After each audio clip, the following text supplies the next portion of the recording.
Hello and welcome, I'm Oles Garjuk and you're watching Head to Head with UATV. The Verkhovna Rada of Ukraine passed in the first reading a draft law on general secondary education. It establishes the rights of participants of the educational process, students, teachers, parents, and provides progressive norms for reforming education in Ukraine. To talk more about this bill, we're joined in the studio today by Nataliya Shulga, senior expert on education and science at Reanimation package of reform. Hello and thank you for joining us. Hello. So let's start with the general and then dig a little bit deep in the topic. We would like to know maybe firstly your overall assessment of the bill and the possible change that it might bring. Well, this is the second in the whole package of the future legislation. Everybody knows that the general law on education, this like basic framework law on education was adopted in 2017. And already first graders of new Ukrainian school are going to enjoy their second year of reform. So the next steps are specialized law on a different aspects of this general education law. And the new legislation is going to address the particular changes and mechanism of introduction of the new reform of new Ukrainian school into the full or general secondary education, which is consisted of primary education, which is 4 years, medium or secondary education, which is 5 years, and the high school 3 years education. It is the whole basic, general, or whatever, complete, whatever you call it, secondary education. Yeah, and a fundamental change of this. Right. So let's discuss what actually will change for the schoolgoers and for the teachers. Let's start with the pupils. Initially, this document, I know, that provides for the individual educational process, meaning that pupils would be able to select some subjects that they want to study. But so what is your take on the individual approach if we're talking about the education? And can you tell us more about the ways how to implement this norm? What is the mechanism that these pupils might unite into some groups? Because we do know that in ordinary system, in the usual system, there is a class of pupils and they have a school program. Exactly. And this is mandatory. Yes, it's not mandatory anymore. So law actually explains what means the model program, what means the typical program, and what means the school program. So these three levers give teachers and the school supervisors to adopt and select what kind of programs they want to introduce in their whole school specialization. Because the primary school and middle school has more of the typical program because it's a basic secondary education. So in this period, up to 15 years of age, the students, pupils should be introduced to the general concepts of the science, language, history, and so on. Or so-called programs which might be specialized or may be kind of integrative programs. So, for example, if students do not think about taking some particular specialization in mathematics or physics or biology, they might take the program which called the principles of earth science, principles of biology, principles of science or something like that. So it would be integrative course which includes elements of biology, physics, chemistry, not particular subject. This is very interesting. For those who want to specialize starting from 5th grade into mathematics, physics, biology, they would be choosing this particular subject and would be concentrating on this particular subject, and other courses they might take, like an integrative course. Why? Just a general course. Yes, because before it was fight between those, so we call them subject teachers, which always want to have more hours to teach their beloved students and their beloved subject. And it was fight for them. They demand these excellence. Right. So the solution comes that because of children who might specialize in this subject, they would be forming groups. For example, now it's not like a class, fifth A, fifth B, fifth C, as it was called before. It might be math class of 5th grade, physics class of 7th grade. So students might be able to form the group, and teacher would be teaching this particular motivated students in this particular subject of their motivation. This called this individual path, because this specialized course would be treated for the credits toward the general education, because at the end, every student gets the diploma about finishing the secondary education school of the governmental type. Okay, so that explains how it's supposed to start working finally. So it's Very not like cemented class when 30 people learn everything the same way. No, it would be groups of students beginning from the 1st grade, actually, that the teacher should observe the students and find who is more into some precise subjects, who is more to theater, music, some creative things. And these groups would be provided with opportunity during their secondary education to enhance their motivation through the specialized courses. And especially at the high school, this 10th to 12th grade, it would be more opportunity for students at every school. Yeah, because then they can focus on the major that they would like to choose for their university studies. Because the whole idea is that as long the student wants to learn something, it should be an opportunity which provides this opportunity. Right. And then parents can choose, for example, some profile school, like from IT, high school, lyceum, we call it, right? Or gymnasium for some language learning, so deep language learning, or some art learning, or some even choreography learning, whatever.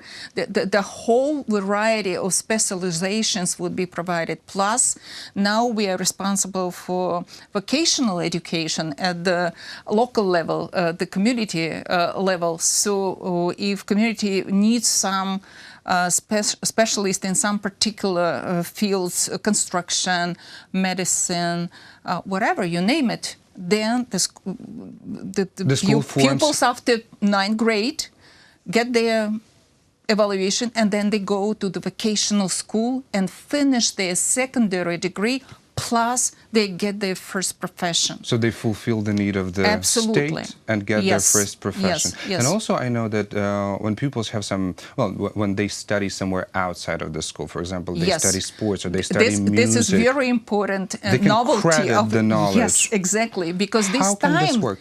Or because they spend time for the training, specialized training. Of course. It doesn't mean that you take it at school or out of the school, as long as you're going through this out of the school training, because we have music schools, we have art school, we have sports school.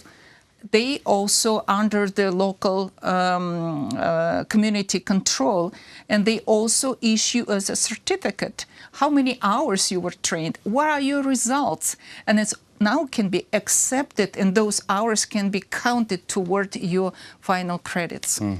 I think parents do not really realize what's going on in education now, because it's like a freedom for everybody to choose the best path for education, as long as you're motivated to learn something. So the system's supposed to support it.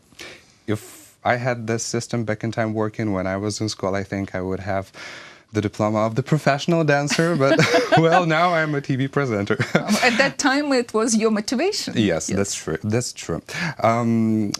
Coming back to the topic when we were discussing the selection of some particular subjects in school, not speaking of the activities outside the school, could you tell us more what categories of pupils will be allowed to choose the subjects, or any pupil can form his or her own school program? Inside of the school, there is no selection, it's just motivation and results. Because motivation always goes with results. If some pupil shows better results in mathematics, of course, that student might be selected for that group. If somebody doesn't progress till 9th grade, in math, probably these people will not be signing up for the math. Or maybe it will. Maybe motivation will appear, but it should be proven by some small tests, because in a primary school, there is no test to enter the school. Except the private schools, very specialized schools with the dormitories and stuff like that. Those might select even in the first grade. But it's very small group of the teaching education institutions. But then once you're inside of the institution, you may select whatever course you want. It should not be very difficult to do. Mm-hmm. This is great. This is great. And also I would like to focus on some other aspects because we don't have much time, but still we want to discuss as maximum as we can. So students studying at home will be able to credit their knowledge also, right? Exactly. And receive a diploma of the secondary education. We know that maybe studying at home is not quite popular in Ukraine, but it exists. And could you please explain our international audience what difficulties have these families been facing and up until now to credit and to have this knowledge being recognized by the school or some other institution, educational institution, and how does the procedure change now? Before, only private schools could kind of admit such students, because you need to register with some school. You have to register because twice a year you need to go through evaluation. Otherwise, it would not be possible to get the diploma at the end. So twice a year, doesn't matter which grade, you need to go through evaluation. So you need to sign with some school. You can study at home, but twice a year you have to go through evaluation. This is requirement, and now it's in the law. Before, only private schools would allow it to do that. Other, like communal schools or governmental schools, they didn't like that. You know, the teachers didn't like it. They didn't understand what it's all about, you know, and it was not in the law, so they could refuse to sign up that type of child with a school. Now, it's required. If somebody comes to you, and you are director or principal at any type of institution, you must register such pupil and provide the opportunity for that particular child to pass evaluation twice a year. So now you cannot refuse not to sign this person, especially if it lives in this community nearby this school. So now you're obliged to provide this opportunity. So this is a tremendous change. Before it was only for private schools who were willing to do that, as many other things actually. Private schools did a great job in Kiev specifically, but in Ukraine as a whole. Excellent, excellent. Yes, we adapted a lot of methodology from private schools because they were free to try it. Now it's all implemented into the general law. Is implemented throughout. Yeah, like a freedom of the teacher to choose the methodology and textbooks and the way they teach. It's much more freedom for the teachers. It's actually so now they autonomy can think of the teacher. Yes, of their own approach, and basically they won't be so much controlled by the strict program, and they won't always. There is a standard with the baselines. For example, students by the end of the primary schools must read and count, right? Yes. But the depth or scale might change because some children come to school already reading and writing and counting, right? Those would have more tasks to solve, more difficult tasks to solve. Those who are not able to read and write should be brought to this level by the end of the 4th grade. So the teacher now is looking at that children and actually adopt these groups inside of the class with a different task. So at the end, all of them would be matching the standard. But the way they teach is up to teacher. The school system becomes more flexible. Absolutely, and this is more much autonomous. More comfortable and effective in terms of studying for the teacher. Well, also among other innovations that really impressed me are the aspects that children undergoing long-term and patient treatment will be able to receive education in medical institutions. That is interesting to know. What is the mechanism for that? Just really briefly, because I also want to mention the parents of children with special educational needs that can actually accompany their child and the school. So how these two aspects might be, will be, hopefully, if adopted, organized. Okay, potential students with the special needs or those who are on chronic treatment at the clinics, the nearby schools are attached to that clinics. They sign this agreement, and teachers from the school are coming to teach into the clinic for those. So there's going to be a cooperation between the hospital absolutely, and absolutely, the because that's the only way it can be done. And keep in your mind this idea that it can be also form of mentoring, which is allowed now. So, for example, if child can overcome some troubles learning something by itself, but himself or herself, that's fine, and then mentor can come and evaluate it, right? Or if child cannot do that, the mentor will come and help. So this is a combination of schooling and mentoring at the clinic level. So now it's a freedom of choice by parents and also school.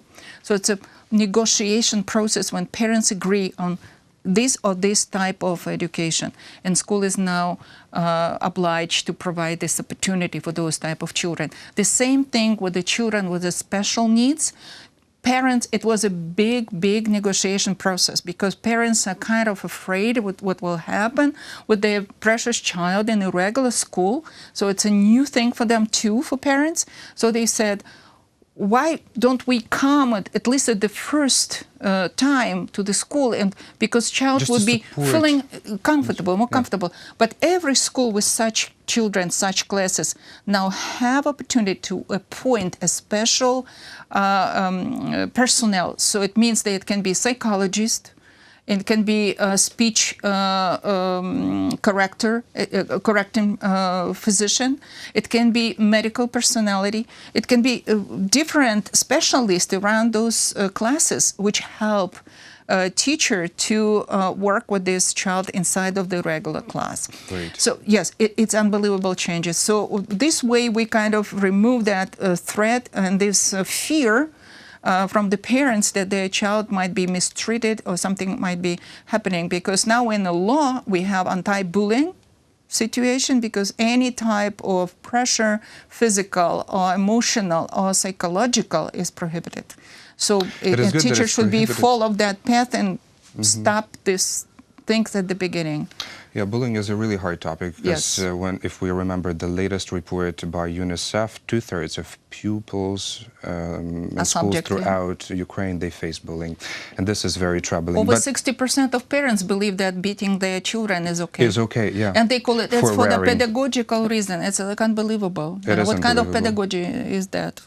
Well, let's hope that those changes will change the whole subject of pedagogy in Ukraine. Yes, because that's the foundation of New Ukrainian School. This is the new foundation. Child-centered methodology. We changed the paradigm. Before it was like discipline, party, priorities. Now it's a children's priorities.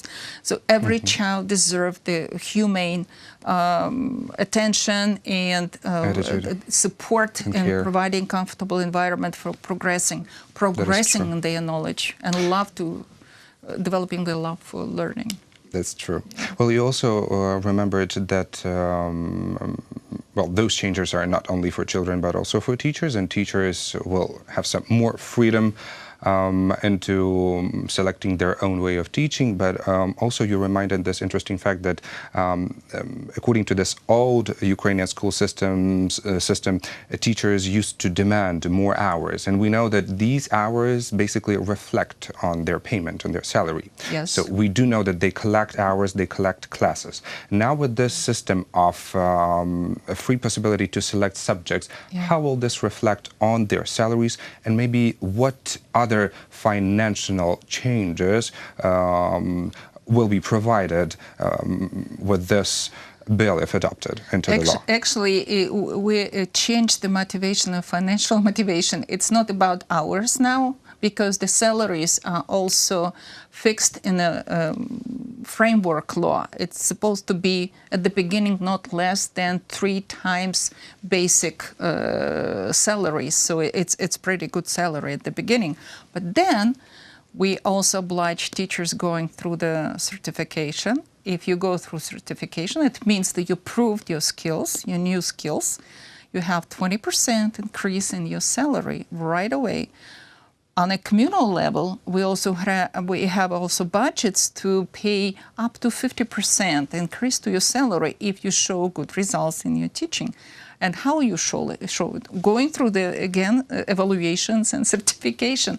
If you're successful in your teaching, you have more salary. You don't need to collect hours. You need to show quality of teaching results. Great. So it's a completely different approach to the motivation Finally, of the yes, students. There is a motivation for teachers and for actually, students. it's unbelievable because what we did, and I think it's the major achievement of the Ministry of Education, particularly Minister Grinevich, she pushed to adaptation of the thing that never happened before. The NGOs and teachers associations are now allowed to provide this training, new training, skills, opportunities. Could you believe it? And it's all paid from the budget, from the state budget. Great. So you can take a course from, for example, Osvitoria or whatever other NGO, and it will be returned to you based on these results. Well, excellent news. So it's not only your motivation, it's also supported by the state. And this is great. Yeah, this is another proof that the school system is going to become flexible. Let's see how the MPs are going to vote for the bill in the second reading. I hope that we will start this tremendous and important change. So far, I thank you so much for being a guest today in our studio. Of course, the topic is broad and needs much longer discussion, but unfortunately, we ran out of time. Thank you again. You're welcome. Thank you. That was Nataliya Shulga, Senior Expert on Education and Science at Reanimation Package of Reform. Thank you for watching Head to Head. I'm Alas Garjuk. Goodbye.